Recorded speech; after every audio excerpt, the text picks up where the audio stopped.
Chucky, over to your left. You made the league's all-freshman team last year, so you know what it takes to do that. Are you surprised at all the guy to your right made the all-freshman team? Nah, man, we wouldn't be where we're at right now if it wasn't for him. So, no, I'm not surprised at all at that. Todd.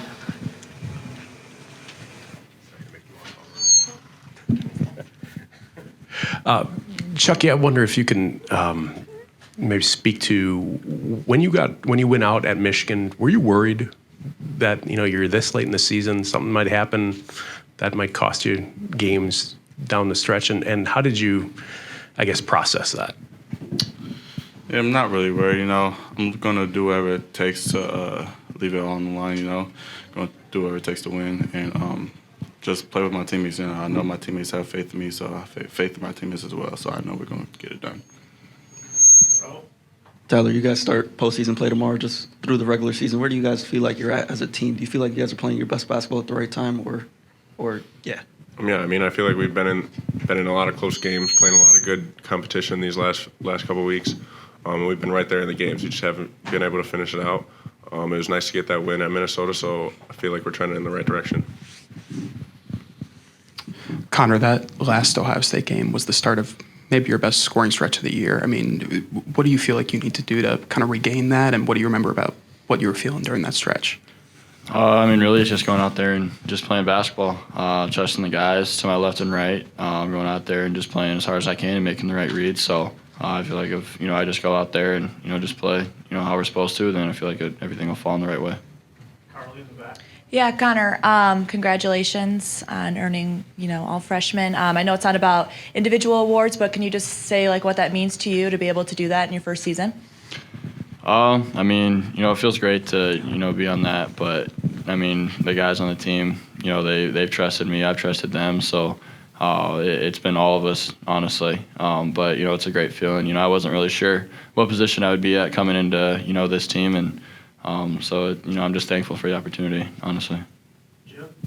Tyler, this has been a crazy year in the Big Ten. Are you expecting more of the same down in Chicago? You don't really know what to expect. We're going to go in there, do whatever we got to do, and just take it game by game. Everyone's starting 0-0, so whoever comes out on top of these next few games is really going to make some noise. Tyler, are you guys putting a lot of pressure on yourselves, knowing you got to go in and have a good performance and stack up some wins? I feel like it's honestly a little less pressure. You can just go out there and play. There's not really any expectations. Like I said, it's 0-0. Everyone's 0-0 right now, so we got to go out there, take it game by game, and go 1-0 every time. Chucky, I know it's kind of been business for you guys for a while here, but it seems like right now you guys are kind of dialed in, locked in, focused on what you got ahead. Is that something that you feel like as postseason starts that you have to turn, or is that just kind of a natural thing for you? It kind of is. In the postseason, you lose, you're done. So what we have to do. We know what we have to do, and we're just gonna get it done. Chucky over here. Earlier this year, you were asked a lot about shooting better from two-point shots, and especially finishing in the lane. I'm not sure when you started, but you kind of used a little left-handed floater. Is that something you started working on in practice? Because I don't remember you doing that early in the year or last season. Yeah, it's something I've always had in my game. I just never put it into the actual game. I would do it in practice and do it in my workouts, but it's just something I'd never do in the game. So I just had to start converting my workout moves into game moves. Tyler, obviously, interior scoring was a big part of the last game, and obviously you had a good game. But where do you feel like your best looks are coming on the offensive end when scoring is working for you? I feel like we get a lot of movement. I get a good catch just in the flow of the offense. I feel like that's when I get my best looks because the defense is kind of spread out, and then the guards and everyone else on the court has been doing a pretty good job recently of moving. So when I get in the middle of the offense, just in the flow, I feel like those are my best looks. This is for all of you. I guess I'll start with Chucky in the middle. I know it's been more than a month since you played Ohio State, but what can you take as a team from that victory in Columbus and take it into tomorrow's game? For sure. We know Ohio State's going to come looking at us to be us, first of all, because we beat them the first time. Second of all, if they lose, they're done. So we know they're not going to want to just give it to us right away. So we just got to go in and play the game we know, and I think we should win. Do any of you pay much attention to bracketology stuff this time of year? And no, is that no all the way around? Okay. Do you have any sense of what you need to do to get to the NCAA tournament? I feel like there's a whole bunch of different answers. There's different opinions all throughout the country. So we're just going to go out there. We got to focus on what we got to do and kind of let that outside noise just be noise. Because we know if we go 1-0 every game and take every game and approach it like that, we're going to be just fine. Chucky, that the team has had ups and downs this season. What's your process of going through that? I mean, you'd like to be able to forget about things that have happened negatively in the past, but I know that's hard to do as just human nature. What's your process for that? Yeah, the past is the past. We can't change anything about the past. So, we just look forward. We can still go in and win this Big Ten tournament and then punch our ticket into March Madness. So we just got to take one day at a time and one game at a time. Do one or two more, if anybody has any. Tyler, just to have 18 of those games decided by 5 points or less, and just how close you've been all season to the best teams in the country, does that give you any confidence heading into the postseason, knowing you guys are right there? I mean, yeah, you could take it either way. You could look at it as a negative, look at it as a positive. We got to take it as a positive because there's a lot of great teams in this league, and we've been right there every single game, every single possession. We've been able to hold our own, and if not, play a little better. And just things haven't rolled our way. So take that for what it is, learn from it. And then just roll from here on out. Excited to get going here with the postseason and prepare for Ohio State, who's been playing better since the last time we played them a month ago. Obviously, Zedke's been shut down with a shoulder injury and surgery. But Bryce Sensabaugh, who made the all-freshman team, McNeil obviously is playing well. Thornton has really played better since the last time we played them. So. I think an improving team, and has always had some talent, but they've battled some injuries and some youthfulness at times. So just looking forward to tomorrow night and hopefully taking care of business and stay there as long as we can and try to get 5 games in 5 days. Jeff? Greg, earlier this year, when your guys, in particular Wall and Crowell, were struggling from the free throw line, that was a big issue with this team. If you look at recent results, do you feel more comfortable that in a close game, which you guys have plenty of experience, that you're in a better place there overall as a team, free throw shooting? Yeah, I think they, Sunday night showed that, especially with Tyler going 5 for 5, and I think nothing bigger than those 2 there at the end. I think from a technique standpoint and what I've seen in practice, they're better shooters than their numbers have shown. It's a confidence factor in games. And that does wonders more than anything we can ever do in practice to knock down those in that situation like Sunday night. Greg, it's that time of year where people from inside and outside of this room are making their projections as to who needs to do what to get into the NCAA tournament. Obviously, that's human nature, and it'll filter probably down to your kids. How do you, balance the urgency of knowing yourself what you have to do to trying to filter out some of the outside noise from the players? Well, you focus on what's at hand, and what's at hand right now, we're in phase 3 of our season, the preseason, then the regular season of the conference, and then the postseason or conference tournament. So you're trying to win that, and that's what you're focused on. So I've told them you can't win 5 if you don't win 1. So you're focused on tomorrow night and put your best foot forward. We know we'll have to play well, and then you move on to Thursday, and then you move on to Friday. So that's what we're focused on right now. Anything beyond that, we haven't talked about. It's trying to win, the Big Ten tournament right now. Greg, when your players were in here before, it seemed like very business-like. Do you get that sense from them that they've reached a point where, not that they haven't been in that situation for a while here, but maybe now you get into the postseason and something else turns in them, and do you like that? Well, I think they all understand. They've been in those situations before in high school and here in the past for the veterans, that you get to this time of year and you understand what's at stake, and you're going to play until they tell you can't play anymore. So I think you always like to see that, develop, and guys go through that and get to this point in time of the year where there's a maturity. And, I thought they were very businesslike, but there's a fine line between, businesslike and getting too tight, and then also being too loose and not adhering to the plan along the way. And I think even, that's why I've been impressed with these guys. They've handled the gut punches that we've had and have continued to come back. After last week's game against Purdue, I really wanted to see what the response was going to Minnesota, and they responded really well. The preparation was good.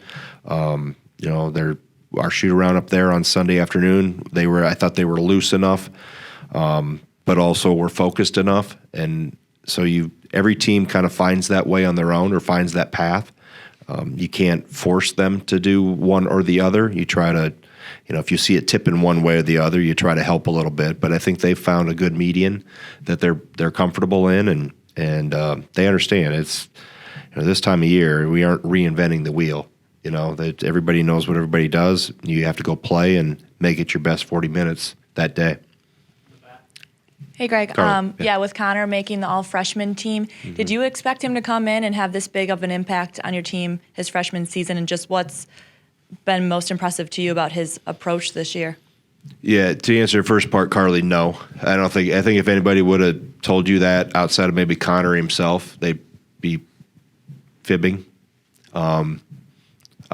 But I think to have that type of year, you look at the other names on that list, they're probably not. You're not surprised that Hood Schifino's on the list, right? And the others that made the team. So for Connor, that's a great compliment to him and his teammates that he was able to put together that type of year and get better as the year went on.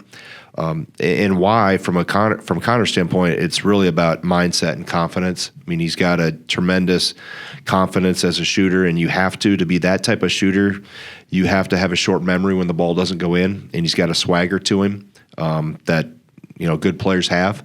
And he understands there's things he's got to get better at, but those things don't outweigh his confidence that he plays with. So he's got the good traits that you need to be, a really good shooter. But he's become more than a shooter. The ability to put the ball on the floor a little bit, to make some plays off the dribble, the moving without the ball. There's a lot of things that on the offensive end he's developed and improved upon as the season's gone on.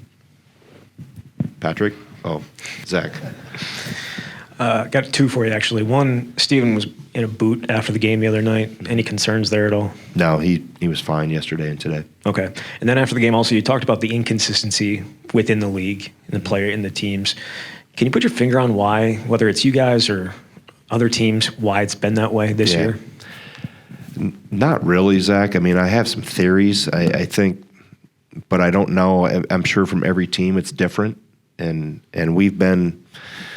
ours has kind of even been game to game. That's why it's been, win one, lose one. And not that maybe we played a whole lot different from wins to losses, but and other teams I've watched, I don't think we're the only team going through it. And talking to other coaches, they are fighting the same things or see the same things. I wouldn't say you're fighting it. You see the same things. Maybe their swings or other team swings have been bigger, where it's 3, 4, 5 in a row down, and then 3, 4, 5 in a row. Why? I've got some theories behind it. I don't know if any of them can hold water, but I think the portal's part of it. I think you have some inconsistency and non-continuation or continuity within rosters. I think that's part of it. I think social media and all the things they have to face now is part of it. I think that has become a bigger, I see, issue across, and other coaches probably talk about it more than I do. And these guys have a lot of things on their plate, I think NIL is a good thing. Can it be a distraction at times? What are people focused on? I don't have any specific issues with my team in that, but it's, as coaches, you sit around and go, okay, why are teams so inconsistent? And you can look at, I'm not going to get into talking about other teams because that's not my business, but you just watch other scores, and from game to game, it's kind of makes you scratch your head. So why is there this inconsistency, I guess? Purdue was probably the least inconsistent of the inconsistent group of us, and that's why they're where they are. And I think over the course of 20 games, they're the best team. But yeah, there's some puzzling, performances at times, not only from us but from others as well. Yeah, Greg, we've talked to Chucky a lot this year about 2-point shooting percentage, finishing in the lane, at the rim, and that. And he said he started incorporating that little left-hand floater. Has that given him another option down there, another weapon, I guess? Yeah, when it goes in, I like it. When it doesn't, I jump stop and shoot a pull up from the. But no, I think he's added that, and he's trying to with the pivot work we do.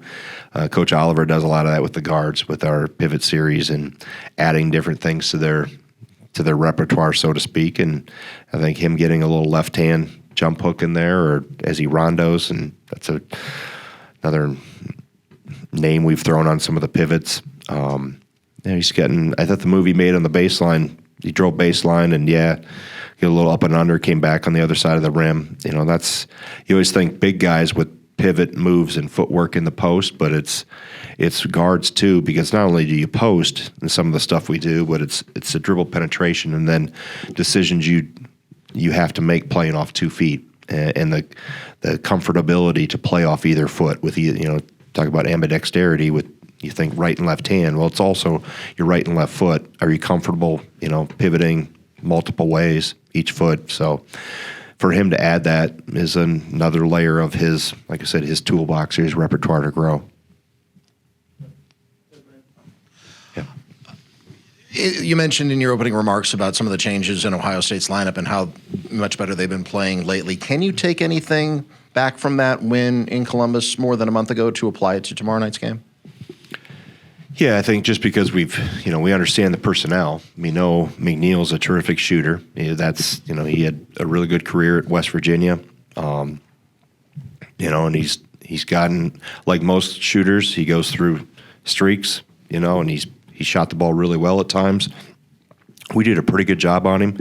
Down there in the second half, he got a couple, got loose on us a couple times.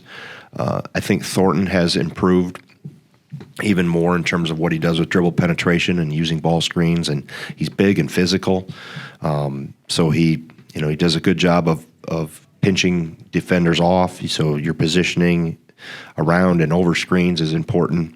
And Justice Suing, I think, is he had some injuries early that kind of disrupted his continuity within their lineup, and it looks like he's found more consistency. And obviously Sensabaugh, we had him in foul trouble. Which helped. That was the best defense we could play on him, was he was sitting over on their bench. But when he gets going, he's a handful and big and physical, and doesn't play most of the time like a freshman. Piggybacking off Zach's question, considering how this Big Ten season has played out, would anything that happens down in Chicago surprise you? In terms of who wins it or anything? No, I mean, you look at the games around and just seeing every team in person. I think there's when you can make a case for about everybody when they're playing well. I don't think there's anybody that's invincible. And I think there's also, 7, 8, 9, 10 that, could string things together. Just look all the way. Well, look at the standings. I mean, you got Purdue that had a 3-game lead, and then you got 12-8, and between 12-8 and 9-11, which is 3 games, you got how many? 10 teams? Is that right? Yep. Am I right there on this? So, I mean, we're a Penn State tip-in on Sunday from playing on Thursday. And that talk about the end of that game. That's like I thought I was watching one of our games. The microcosm of, what else could happen. But yeah, to answer your question, Jim, I think there's a lot of parity in this league. I think, like I said, Purdue's been the most consistent. But when others and I could go up and down the list. When they're cooking, they're pretty good.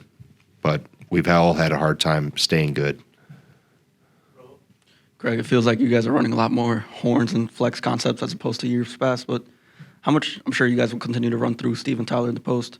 How much does it help to have those guard-centered actions complement your base O with Steve and Tyler down low? You're studying the game, Raul. You come up with terminology, horns and flex. No, it just gives us another part of that whole concept, just give us another entry point, so we can play through the bigs and an entry point. Originally was kind of flown or gone to relieve some pressure. So it's typically a little easier to enter to a big in the middle of the floor than on a wing if you're getting some pressure. So, and then there's just reads that they play within it, whether they use the back screen or whether they reject it and come out the top. We can play dribble handoff out of it too. So it's not too complicated. It just gets us, it forces movement. We do move within it a little bit better because there's more, continuity to it within it. So it takes the guesswork maybe out of it. And for players that make good decisions off the ball, like Connor reads screens well. So his ability to read whether he's going to use the back screen or a pin down or whatever he's going to do, and the physicality of the guards coming off some of the back screens, Max does a good job of playing physical with that. So, and we have bigs that can pass, and that's always a really good weapon when specifically Steve, when you can put a big on the perimeter and he can make good decisions. Two more. Sure. You obviously mentioned inconsistency around the league. It's been a while since you guys have been able to win 2 in a row, but have you seen any progress over that stretch, in terms of stringing performances together, even though it hasn't really led to results? Yeah, I think we've played other than, and we talked about this, I don't know, the other last time I was up here, maybe after Purdue, we've played good basketball that haven't gotten the results, but we didn't play well the second half or the last 15 minutes at Nebraska. I didn't think we played real well the second half at Indiana. But other than that, we've, for the most part, have played, I want to say well enough to win, but we've done a lot of good things. I think that was really the only 2 halves, and specifically the one at Nebraska, that I really left frustrated with what we did. But the other ones, we have it come down to Michigan in one possession that we don't handle right, and it gets to overtime. We can go through. You guys all watch the games too, so I don't need to dissect it or regurgitate it. But we've played better, maybe, but it's been frustrating because we haven't gotten the results, so to speak. But the thing about this group, I know I overuse the word resilient, but they have been resilient, and this will be though there's a lot of lessons to be learned from what we've gone through, both as a staff and as players. So you have to bottle those and use them and learn from what you didn't do well. When the stove is hot, you don't touch the stove again and again and again, but when you do things well, let's keep repeating it and grow that area too. Last one. Greg Chucky was on the bench, obviously more than you would like him to be in the first half Sunday, fouls and everything. But he said afterward that he used that time to observe what was going on and apply that in the second half. What did you see him do out of that, and what does that tell you about his mindset to be? He could be pouting, he could be angry, but he's trying to make a positive out of a negative. Yeah, no, that's good, and I think that's a short microcosm of. I've always said players that get hurt and have to sit out a number of games sometimes come back better mentally because they get a chance to slow things down and see it in front of them. So he used that time. I don't think he was real happy when the second foul got called, and I wasn't real happy either, and he probably wasn't real happy with what I said to him, with how he put himself in that position.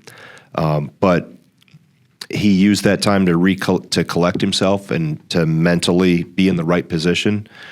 So when halftime came, and I think I leaned over with about a minute to go in the half and said, hey, make sure halftime you get really loose because that's a long time to sit. And he was aggressive. I think him getting in the paint and making some plays at the rim and a couple really nice bounce passes, one to Steve on a ball screen, one to Connor on a back cut. He made a difference in that game, which was good to see. And unless he asked, I figured he had enough rest in the first half. I wasn't taking him out, so he had sat enough in the first half.